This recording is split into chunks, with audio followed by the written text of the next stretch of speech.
Hello, hello. I'm Fatima Tiscareño, and today I will be talking about four definitions, four concepts, but I feel that three of them are like roots from the main one that, as you can see in the screen in the presentation, is globalization. I will be talking about what is globalization, why it's so important, and mainly like the subtopics about it. So let's start. Now, we have what is globalization. In few words, we can mention that globalization is the speed up of exchanges all around our globe, or around the planet, or around all the countries in our world. It can be matter, services, capital, technology, or cultural exchange. Mainly, I think that the keyword about globalization to understand what is globalization is definitely what is communication, because that's the base of globalization. Thanks to this phenomena, all countries, all people, all societies around the world can be connected and, share what they feel, what they think, their ideologies, their, I don't know, their customs, how they think that things have to be in a certain way. During all the history, humanity has done this certain thing that is like communicating each other, but nowadays, thanks to our recent technologies, we can make it faster, quicker, and easier. That's the a pretty important thing. It's a pretty easy thing that almost all population can do it. So next, what are some examples about the globalization? I have 80 here that I want to share you. That one is like highlight the economic globalization. Of course, financial, cultural, political, and ecological, etc. are pretty important. But I want to highlight this one, the economic globalization, because it's the one where globalization has the main appearance. It's like the main character, if we can say it about that. Economic globalization has a pretty important role in our world, in our how the governments, how the governments are ruled, because thanks to this kind of economy, sorry, we can know, how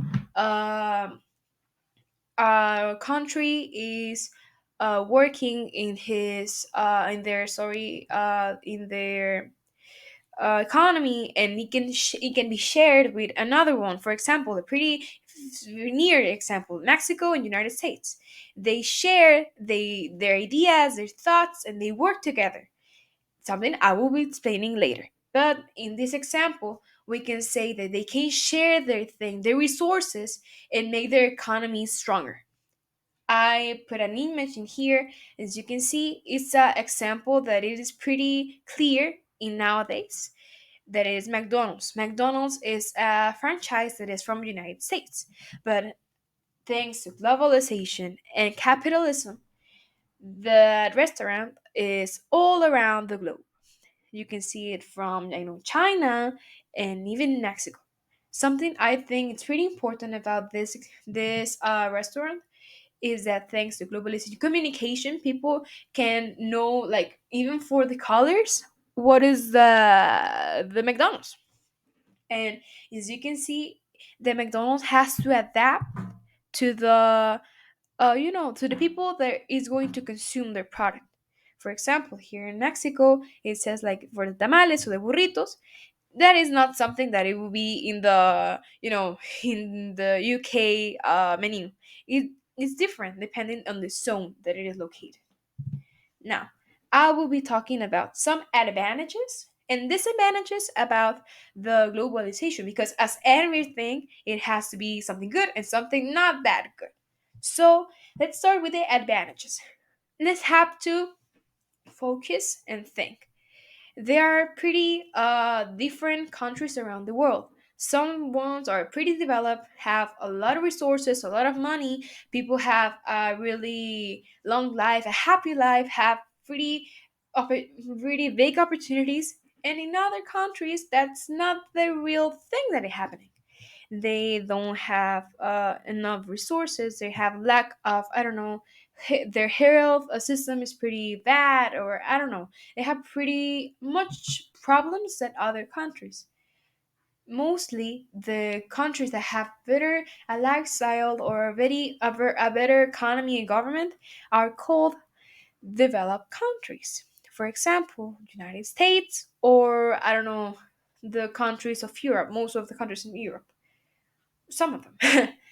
Then we have other countries that are mostly the ones so far in Latin America, or are mostly known, that are the developing countries.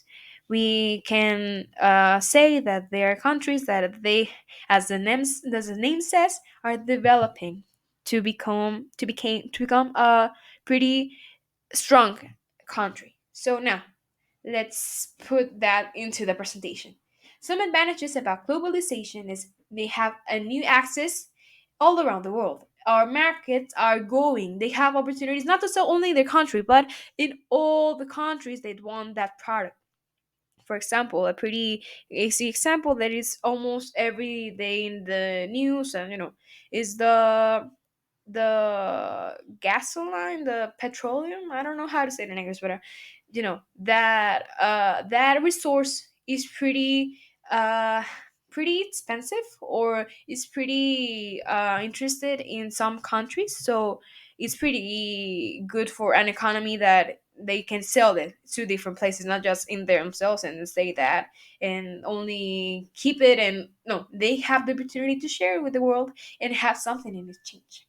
Now, they also have more knowledge and technology. As I've said before, thanks to the globalization, they can be a culture exchange. What I'm saying with this point, thanks to the communication around one people in a pretty far away island. I don't know.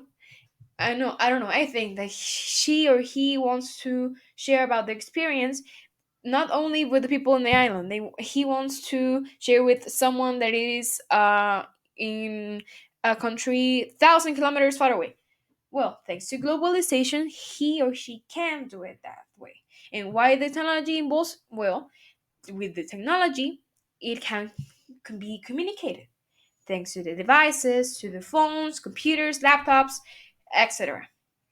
Now, worldwide cooperation. What I'm thinking that this point can be also shared with the first one, that is access to new markets, because worldwide cooperation only not only in economy but all the topics that are interested in. For example, violence. We can know what is happening. For example, in this moment that in Palestine, in Israel, I don't remember about that conflict that is happening right now, or last year that was pretty important, the Ukraine and Russia. We as a society that it is outside that problem can get involved and help people that are in that place and have that not great situation. Now, lastly but not less important, economic growth among countries. As I said before, developing countries have the opportunity to grow and share what they have to other countries. As well, developed countries can even grow more, grow faster, and help others to evolve. Now, disadvantages. We have that even though that sounds, the last thing I said, sorry, sound pretty beautiful and great. Of course, that's not what's the real thing. That's not really happening. Well, it happens, but sometimes it doesn't. Why? Because some countries they want to share their things, but not at all. So, as here it says, increases to a major scale competition. It is great to have the opportunity to sail to other places in the world, but not as that sounds. Because if you have more competition, it means that it is a less opportunity to sell your thing. And that means that probably if a country has some resource, the probability to sell that thing can decrease. Now, exploitation in labor areas and resources. That's something pretty important that it has been mentioning all around the years from since the beginning, I must say, of the humanity, because some countries take advantage of other that have a cheaper labor. I don't know how to say it, but the salary is lower in some countries. For example, in Taiwan, I think, in Thailand, the workers pay are paid less, and some companies take advantage of that and go put their companies in there in their industries, and they don't have to pay what they will pay in their own country.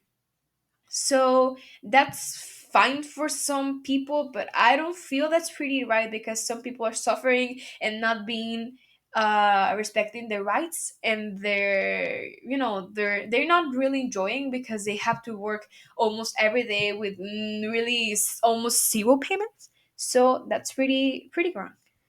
Also, unequal traits.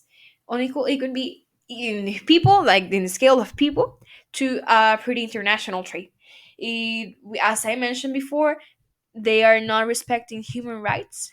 What people think, what people say, sometimes because of their country, they cannot really do something. So, talking internationally, sorry, some traits that I will be explaining something in the next slide about traits. They're not pretty fair. They're not like, sometimes the traits have to have a purpose.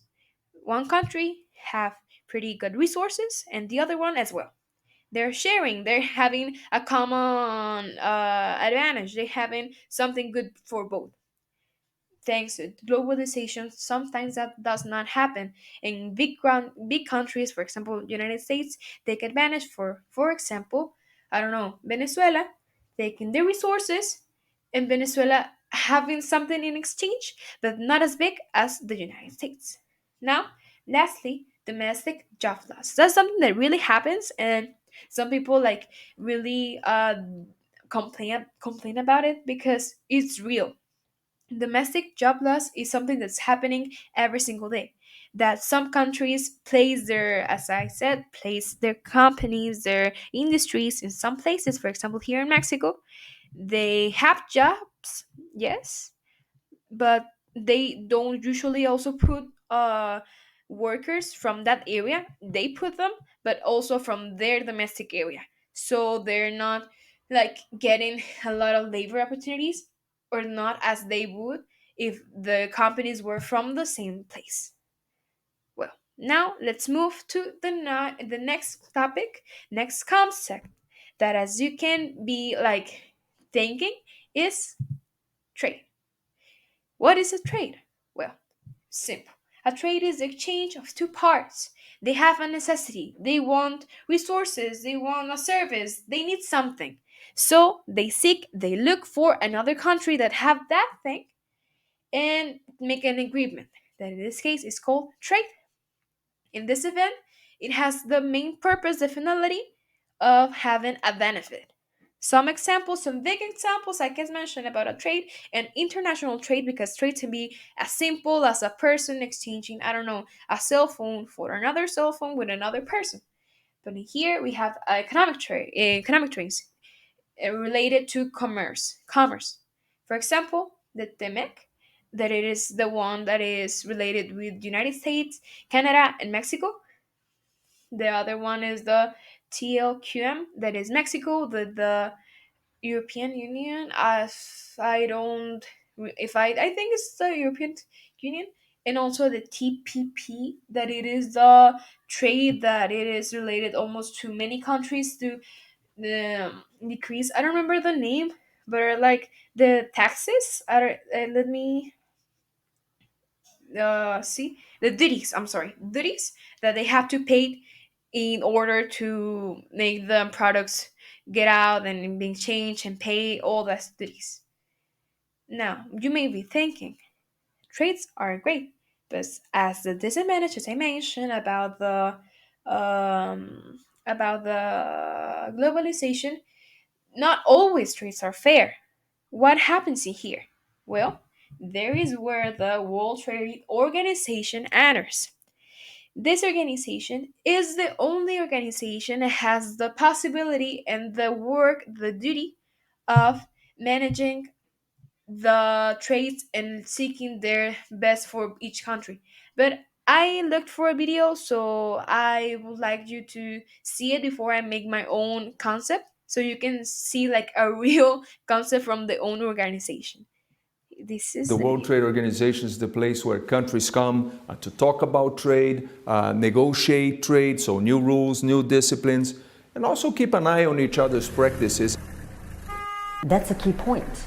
They hold each other to account. We're not like referees that blow the whistle on a foul or something like that. You see, I sit up there at the presiding table, but it's the governments that run the show. And we, the WTO staff, are here to help them. By cooperating in the WTO, we ensure that economic tensions do not lead up to more serious confrontation. And this is why governments, right after the Second World War, negotiated trade rules, because they knew that economic cooperation is the key to peace and prosperity. The World Trade Organization is the place where Well, as you can see, the WTO has the duty of making countries have the best possible conditions for trades, not only for their economies but also for people that will be affected by them. As you can see, they have that rule trades. That the main rules about this organization is that both countries that are, or many countries that are involved in that trade must be equally beneficiated, or at least they have to be satisfied with what they want to. They have to be okay in a really great agreement. They have to help the producers get the best result possible. Now, let's talk about that little background. It was established in January 1st, 1995 in a convention, if I don't get a mistake. Uh, and it also counts with members of 164 countries. I put a little eight flags in here just to you can see some of the countries involved, but there are pretty much more. Like for example, Mexico, Belgium, China, France, United States, Switzerland. Most of the countries in the world are involved. 164. Um, but yeah, let's move along to the importance. As you can see in that, as you saw in the video that I put, the importance of this organization relies in the fact that they help have fair conditions, make them all be happy. That's the point of that organization. Be happy and stop and prevent to have another war. Sorry, I don't think that we will want another war. So they want a positive impact, not a negative one. So they just want the happiness and yeah, happiness of their citizens and having happy people. Now, as we can see, there is a pretty variable that it is always in these concepts that we may not see, but it is pretty important nowadays and has the responsibility for all these changes and all this communication we can have. That it is the digital revolution. As we can see, the digital revolution started in the 20th century. I will be talking a little bit more about what is the timeline, a little small timeline, but after this presentation, after this slide, sorry. But the digital revolution can be defined as the change from mechanical technology to electronic and then digital electronics. The change that happened during this almost a century of changes and adding and subtracting things to make people stay communicated the best way possible. They also wanted to help to store huge amounts of information, data, so they can have improvement in the industries and their society. Now, we have here a small timeline that you can see was the first mentioned fact that started the digital revolution. That was in 1947, almost in half of the 20th century, that was the creation of the first transistor. Then, in the 1970s, was the implementation of computers at home. Computers already existed, but at this point in history, computers are more accessible and easier to buy and people to have one in their homes. Actually, the first computers that were created were people, were humans, and they were not meant to, look information in Google, or I don't know, Google even didn't exist. People was the one who were the computers, and were mostly women that work in mathematical equations and works. So they will be working every single day, all day long, in in math, mainly math. Then, in the year 2000, entering almost the 21st century, we can have cell phones. But as I mentioned before, they already were created, but at this point, they were more accessible. They were more accessible, people could buy it faster, and they were quicker to be released. There started more companies to get involved, to create more of their styles, and yeah, make the phones an easy way, so people started communicating in a faster and easier and safer way. Then in the 2010, in the 2010, internet was actually all, as I said, from the computer and the cell phones, it was already created, but the internet had their, how can we say, like, the people started to use it actually in 2007. uh thousand million, a billion people use internet, but by 2014, if I don't get a mistake, 2000 people use internet. That meant that the amount of people that use internet was doubled. It was a pretty big change. That meant that internet was getting over all things and was being implemented. We can go at the present, that one thing, that topic that's been pretty involved and scares some people, and others were like, okay, it's fine, but we don't know, is the artificial intelligence, or AI, that sometimes is known about. Artificial intelligence is meant to be like a human mind, but as a robot, and it is artificial, as the name says. With artificial intelligence, we not meant to use humans.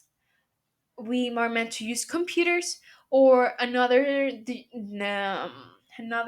digital system, or another digital equipment, so humans do not do the bad work.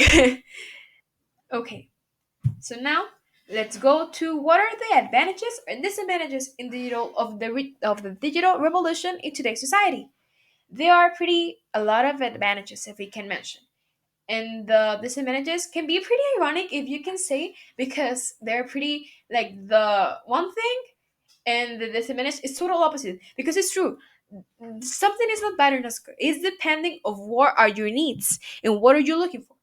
For example, the advantages in the digital revolution that I found, that I think is pretty important, there is the fact that they give us instant information thanks to the internet, thanks to the computers, thanks to the cell phones. All those stuff is why I can even talk to you and be making this presentation. That's just starting. We have the opportunity that many people didn't have in the past, to stay tuned, the state yeah, sit connected in a world that it is a digital world. Something that maybe 50 years in the past was something amusing, was something like it's never gonna exist. But now it's a reality. Now, we have the fact that it helps us stay communicate. As I mentioned, with the globalization, that is the why the fact that digital revolution is connected to globalization. Because with globalization, the communication is a key. So thanks to all the opportunity of the internet, of the cell phones, we can talk with people all around the world, and it is not a problem, and it's not pretty expensive. That years before was pretty expensive, and only rich people with a lot of wealth had the possibilities to, make big phone calls, or yeah, stay communicated. Now it's something that almost every single person in the corner of every part in the world can do. Then makes a totally new job roles.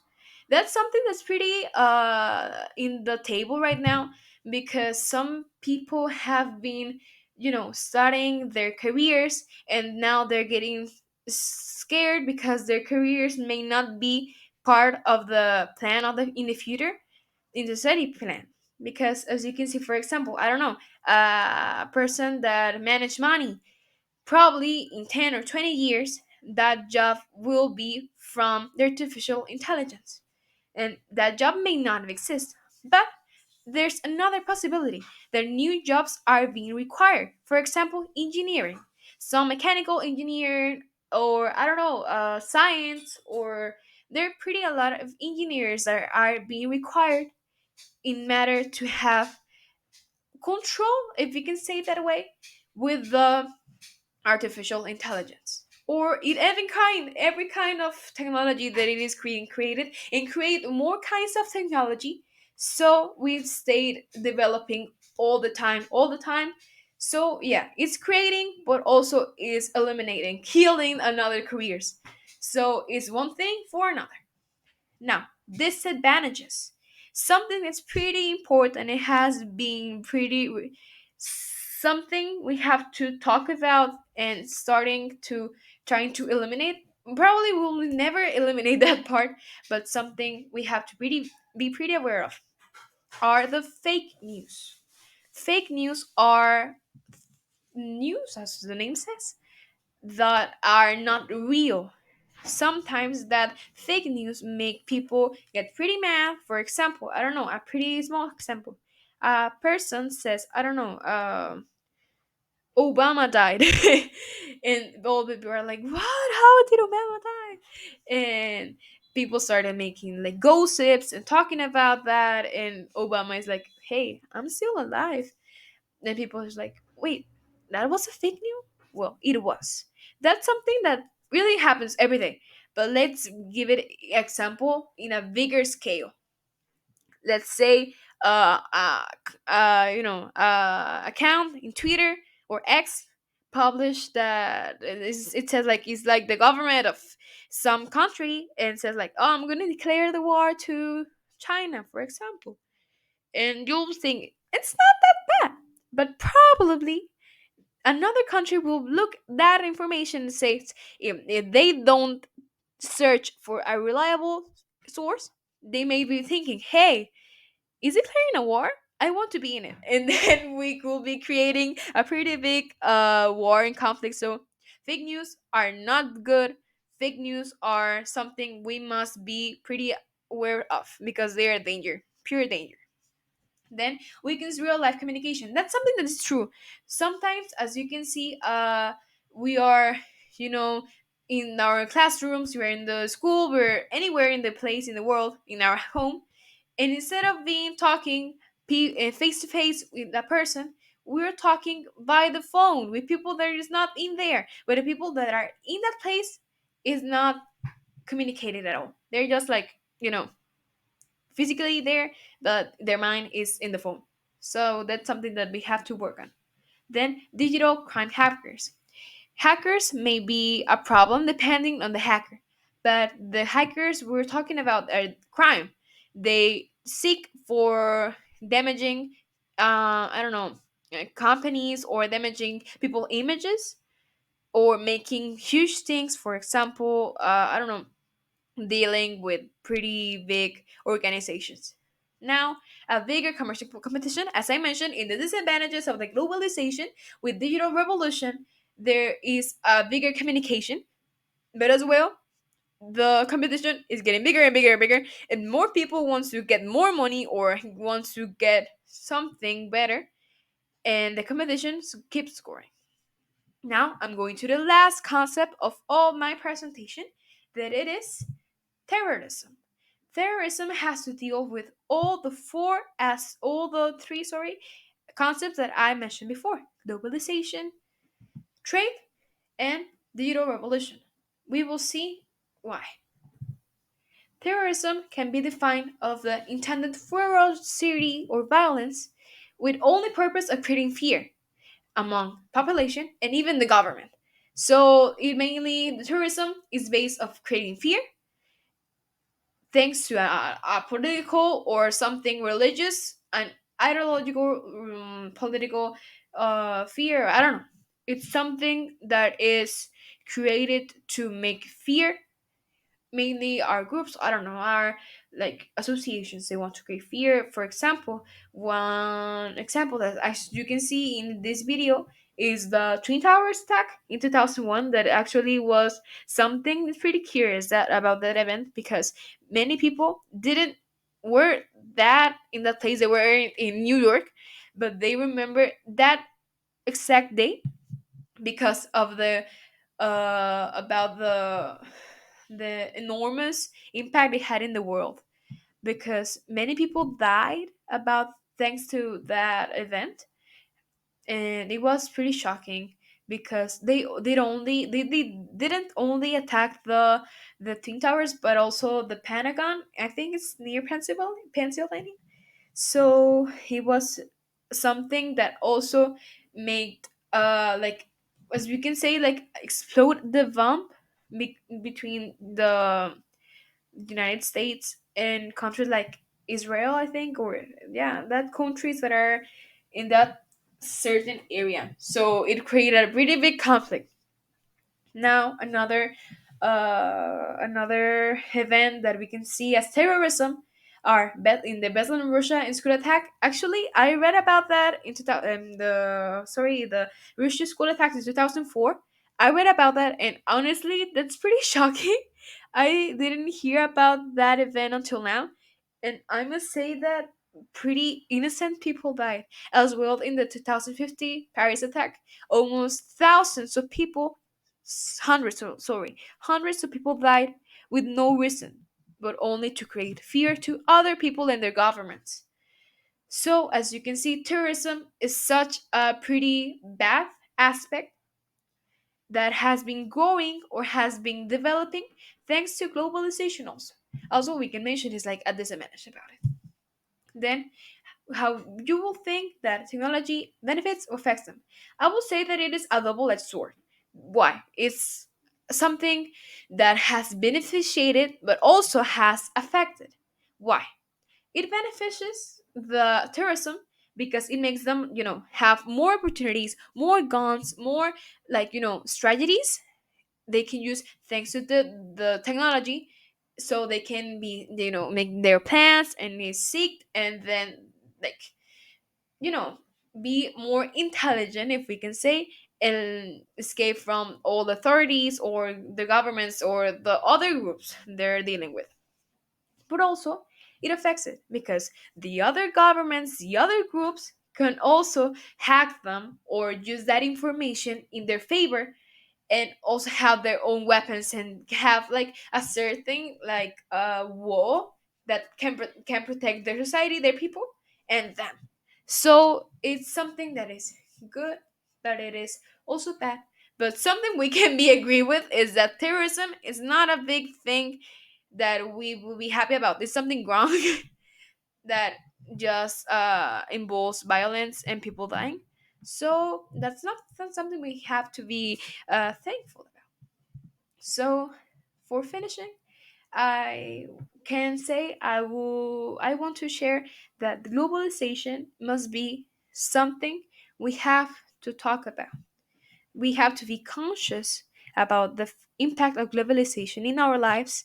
If you can see in the presentation I gave, is something that it is happening, something that is growing, and we have to be actualized. We, getting more and more information to not get in the past and walk to the future as we can know. So thank you for your attention. I'm pretty grateful, and I hope you understood most of the information I gave you. And yeah, I think that's all. Thank you very much.